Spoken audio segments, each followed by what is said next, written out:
Hello guys, welcome back to my YouTube channel. This is your teacher in Florida, and this is another day in my classroom, and I'd like to ask all of you guys to welcome back. For those that are new to my channel, in this channel we encourage teachers to come to America, and I make videos telling you about my American experience.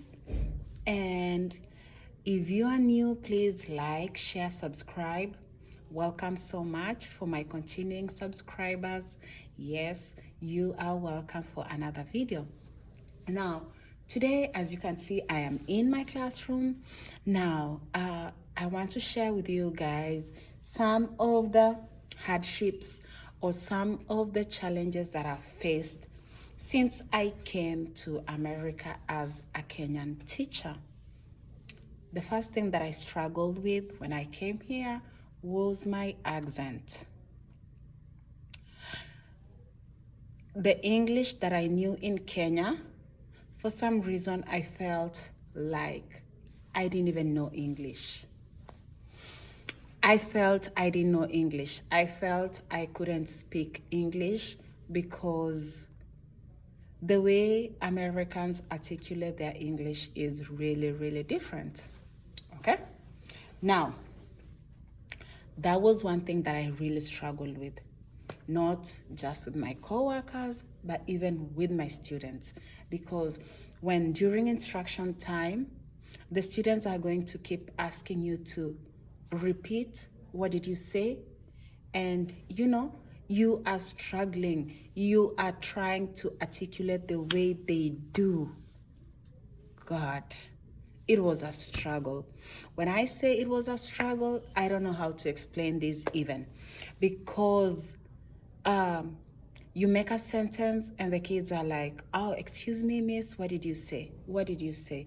Sometimes they can even laugh at you because your accent is different. And when you begin talking, they're like, excuse me, where did you say you come again? Where did you say you come from again? And they're like, what is that accent? Why are you talking like that? Where are you actually from? So that was one thing that I really struggled with, my accent.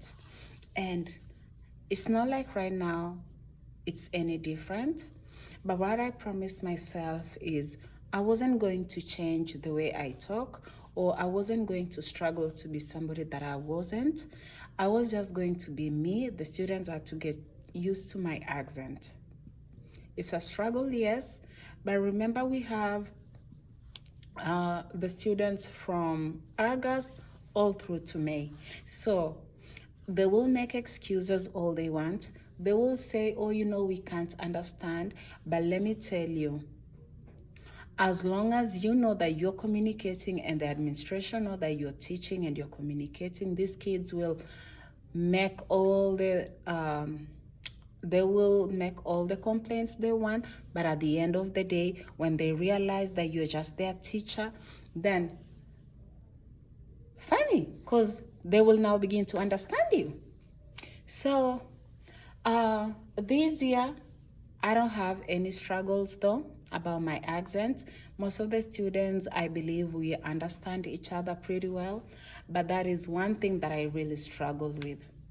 Number two, the other thing that I struggled with is, now there's a difference with the way American classes are.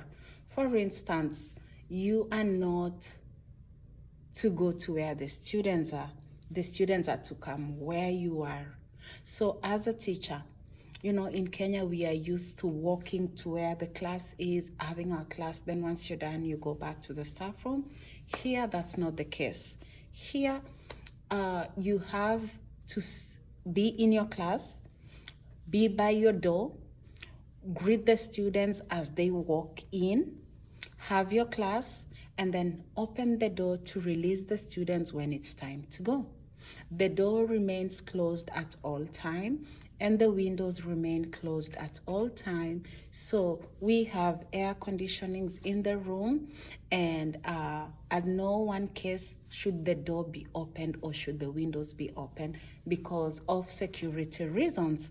So that was something I'd never experienced before. So yeah, that is another thing that I struggled with when I came here, because I remember when I came, this one class that was being very disruptive, and I actually walked all to the front office to go and call the principal, and then she asked me, but who did you leave your students with? I said, I left them alone. And she said, no, you're not supposed to leave them alone. Those kids are under you for the period that they are with you. So you remain with your students at all time. You cannot leave your classroom and go unattended. So quite an experience right there. Those are two. Number three, learning in America. Now, if we are using books, most of their learning is actually just in their laptops, and every student has a Chromebook, and when you set or when you give lessons, you give your lessons in those Chromebooks. So the use of books is not so common the way it is in Kenya. Yes, we have books, we use books, but most of their learning is done under their Chromebooks. So, you know, as a Kenyan that likes to make notes, give notes, and then ask the students to do exercises, and then you go marking and giving grades. Sometimes, well, there are books, yes, but most times you find that most of their learning is done in Chromebooks. So yeah, that's another experience that I had to have when I came here. We don't give homework. Most times we don't give homework. Students are just to do their schoolwork in school, because most times when you give homework, it will not be done. Nobody will do it. So you just have to do what you can with them while in school. Yes, when those times come when really students need to do their assignments and they need to take it home, those are just very few cases, but most times we do most of the things in school. Okay, so yes, that is another thing that I also came to experience when I came here. And back in Kenya, I remember I used to get picked by my border man. His name is Jairo.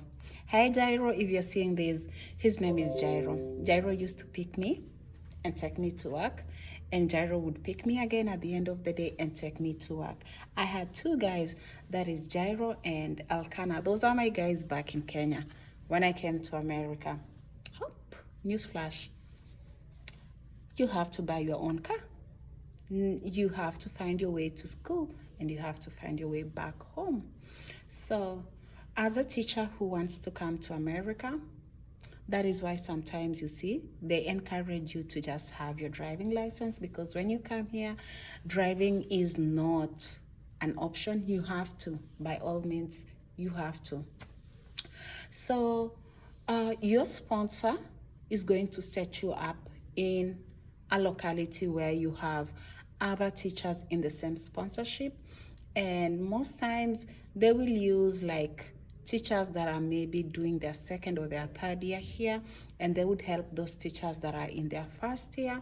And when you come in and they put you next or close to people that have been here, they can give you a ride. And sometimes you see, when they put you or when they place you in schools where other teachers are. So you are never really alone. Those teachers will give you a ride, and they will pick, and you will go back home with them. But you know, lazima ujipange. You cannot always depend on them. At the end of it, you have to save up your money, and you have to buy your own car so that you can be able to come to school and go back home. So yeah, those are some of the things that I really experienced here. Last but not least, The students in America, they are very vocal and they know their rights.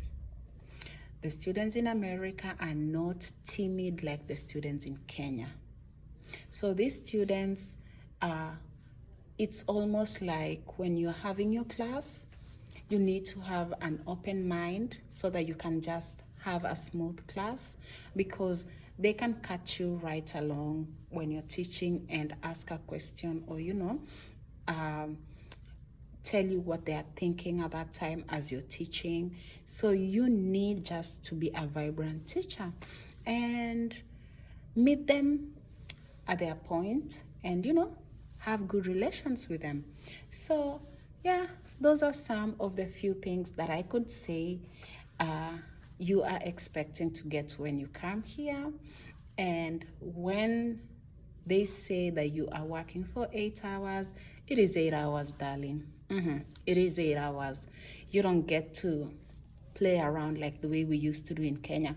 Sometimes I would be in school and then nimepitia nyuma ya fence, nilienda mpaka kesho hapa. No, you will be in work until time up. So you log in while coming in and log out when going out. Zile mipango za Kenya, zile mlikuwa mnapanga hivi then you run, hapa hakuna. You have to be here until at the end of the day. So that's it, guys. See you in my next video. Bye bye.